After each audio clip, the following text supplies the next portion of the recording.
দুরুদ, ইস্তেগফার, দোয়া ইউনুস, এই তিন আমল পাশাপাশি ইয়া জাল জালালি ওয়াল ইকরাম, এই চারটা জিনিসকে এমনভাবে ধরছে, বিশেষ করে দুরুদ, স্পেশালি সারাক্ষণ দুরুদ। আল্লাহ রাব্বুল আলামিন এমনভাবে সহযোগিতা করেছেন, এমনভাবে উদ্ধার করেছেন যে কল্পনা করলে অবাক লাগে এখন যে এটা কিভাবে সম্ভব।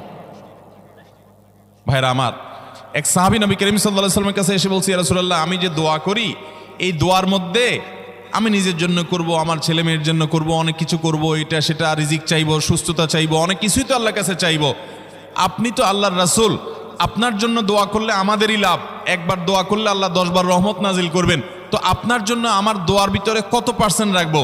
সাহাবী বারবার বিভিন্ন পার্সেন্টেজ বলছিলেন যে 3 ভাগের 1 ভাগ আপনার জন্য রাখি ইয়া রাসূলুল্লাহ, অর্ধেক রাখি, আরো বেশি করে রাখি। তিনি যত বলছেন নবী করিম সাল্লাল্লাহু আলাইহি ওয়াসাল্লাম আরো বাড়ানোর জন্য তাকে উৎসাহ দিচ্ছিলেন। এক পর্যায়ে যখন তিনি বললেন, ইয়া রাসূলুল্লাহ,